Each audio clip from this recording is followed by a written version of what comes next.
നമസ്കാരം. E D ഉദ്യോഗസ്ഥരുടെ വാഹനത്തിന്റെ ഗ്ലാസ് പൊട്ടിച്ചതിൽ എന്തായിരുന്നു സംഘികളുടെ ഈ നാട്ടിലെ താളം വിടൽ? ബംഗാള് അറിയോ? അവിടെ ഇ ഡി ഉദ്യോഗസ്ഥരെ ആക്രമിച്ചവർ 2 വർഷമായിട്ട് വെളിയിൽ വന്നിട്ടില്ല. പിന്നെ അങ്ങ് തീഹാർ ജയിൽ, എവിടെ? പൂജപ്പുരയുള്ള തീഹാർ ജയിൽ. ആ തീഹാർ ജയിലിൽ നിന്ന് ഇനിയുമാർ പുറം ലോകം കാണാൻ പോകുന്നില്ല. ഓർമ്മയില്ലേ? ഇ ഡി ഉദ്യോഗസ്ഥർ എന്ന് പറഞ്ഞാൽ ചക്രവർത്തിയുടെ ഭടന്മാരാണ്. ആ ഭടന്മാരെ തൊട്ടാൽ പഴയ രാജഭരണ കാലത്ത് എന്തായിരുന്നു?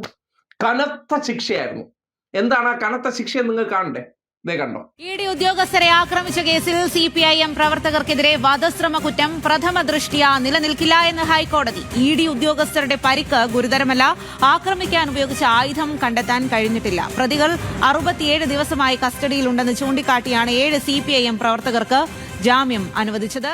കേട്ടല്ലോ, 9 പേർക്ക് ഹൈക്കോടതി ജാമ്യം അനുവദിച്ചിരിക്കുകയാണ്. ആ ജാമ്യം അനുവദിക്കുമ്പോൾ ഈ നാട്ടിലെ സാധാരണക്കാരായിട്ടുള്ള മനുഷ്യർ മനസ്സിലാക്കേണ്ട ചില കാര്യങ്ങളുണ്ട്. അതായത് ഈ ഇ ഡി ഉദ്യോഗസ്ഥർ എന്ന് പറഞ്ഞുകൊണ്ട് നമ്മുടെ BNS ആക്ട് അറിയാലോ, ഭാരതീയ ന്യായ സംഹിതയിൽ പ്രത്യേകിച്ച് നിയമമോ IPSC പ്രകാരമോ പ്രത്യേകിച്ച് നിയമമില്ല. ഇ ഡി ഉദ്യോഗസ്ഥർ എന്ന് പറഞ്ഞാൽ നമ്മുടെ നാട്ടിലെ സർക്കാർ ഉദ്യോഗസ്ഥർ, പോലീസ്, അവരുടെ എല്ലാം ഏതെങ്കിലും ഈ ജോലിയെ തടസ്സപ്പെടുത്തുന്ന സംഭവം ഉണ്ടെങ്കിൽ അതാണ് അവർക്ക് മേൽ ചുമത്താനുള്ള വകുപ്പ്. പിന്നെ ഇവർ പറഞ്ഞു ഇ ഡി ഉദ്യോഗസ്ഥരെ കൊല്ലാൻ ശ്രമിച്ചു. ഹൈക്കോടതി അതിന് മറുപടി പറഞ്ഞിട്ടുണ്ട്. അതായത് ആരും ആരെയും കൊല്ലാനൊന്നും ശ്രമിച്ചിട്ടില്ല. ഒരു പ്രതിഷേധം നടത്തി, ഗ്ലാസ് അടിച്ച് പൊട്ടിച്ചു, 2 മുട്ട എറിഞ്ഞു. ഇതാണ് ഇ ഡി ഉദ്യോഗസ്ഥരെ കൊല്ലാൻ ശ്രമിച്ചു അത്ര. അങ്ങനെയുള്ള ഇ ഡി ഉദ്യോഗസ്ഥരെ കൊല്ലാൻ ശ്രമിച്ച കേസിൽ ആയുധം കണ്ടുകിട്ടിയിട്ടില്ല എന്ന് കോടതി പറഞ്ഞു.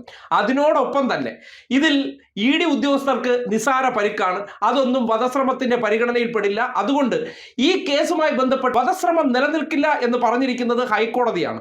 ഈ താളം വിടലൊക്കെ കേട്ടിട്ട് ചിലർ അതേപടി, നമ്മുടെ നാട്ടിലെ മാധ്യമങ്ങളും അതേപടി, ബംഗാളിലെ ഉദാഹരണം നിങ്ങൾക്കറിയോ? കാര്യം യവന്മാരെല്ലാം ബംഗാളിലാണല്ലോ താമസിക്കുന്നത്. ഇങ്ങനെ ഏതെങ്കിലും ഒരു കഥയുണ്ടാക്കി നമ്മുടെ നാട്ടിലെ മാധ്യമങ്ങളിലൂടെ ഇത് പുറത്തേക്ക് വിടും. എന്തിനാണ് നിങ്ങൾക്കറിയോ?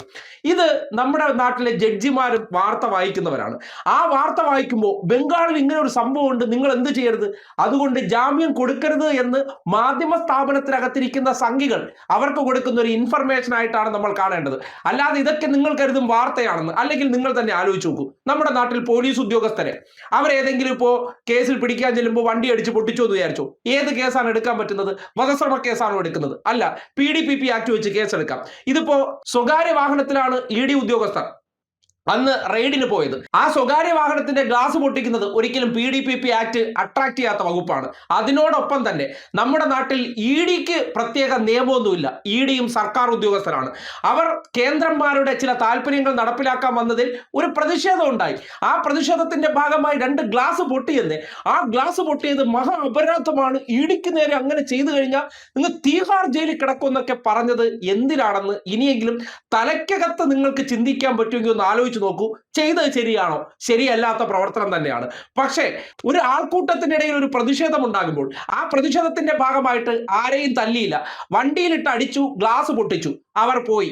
ആ ഒരു കേസുമായി ബന്ധപ്പെട്ട് 67 ദിവസം നമ്മുടെ നാട്ടിലെ കീഴ്ക്കോടതികൾ ജാമ്യം കൊടുത്തില്ല. ഏറ്റവും ഒടുവിൽ ഹൈക്കോടതിയിൽ ചെന്ന് ജാമ്യം നിഷേധിക്കാനുള്ള പോലീസിന്റെ കഥ, ആഭ്യന്തരനായിട്ടുള്ള ചെന്നിത്തലയുടെ പോലീസ് എഴുതി കൊടുത്ത കഥ വായിച്ച് ചിരിച്ചിട്ട് ജഡ്ജി പറഞ്ഞു ആ 9 പേർക്കും അങ്ങ് ജാമ്യം കൊടുത്തരേ എന്ന് പറയുമ്പോൾ എന്താണ് മനസ്സിലാക്കേണ്ടത്? ഇവർ ബിൽഡപ്പ് ഉണ്ടാക്കുന്ന, എഴുതി പൊലിപ്പിക്കുന്ന മാധ്യമങ്ങൾ എന്ന പേരിൽ സംഘപരിവാറുമായി ബന്ധപ്പെട്ട വിഷയങ്ങളിൽ നീതിന്യായ വ്യവസ്ഥയിൽ ഇരിക്കുന്ന ജഡ്ജിമാരെ വരെ സമ്മർദ്ദപ്പെടുത്താൻ വേണ്ടി കുറേയേറെ കഥകൾ ഉണ്ടാക്കി അങ്ങ് പ്രചരിപ്പിക്കും. ബംഗാൾ കഥ, ഡൽഹി കഥ. പക്ഷേ റിയൽ എന്താണ്? സർക്കാർ ഉദ്യോഗസ്ഥർ സഞ്ചരിച്ച വാഹനത്തിന്റെ ഗ്ലാസ് അടിച്ചു പൊട്ടിച്ചു, അതിന് ഏത് വകുപ്പ് എടുക്കാൻ പറ്റും?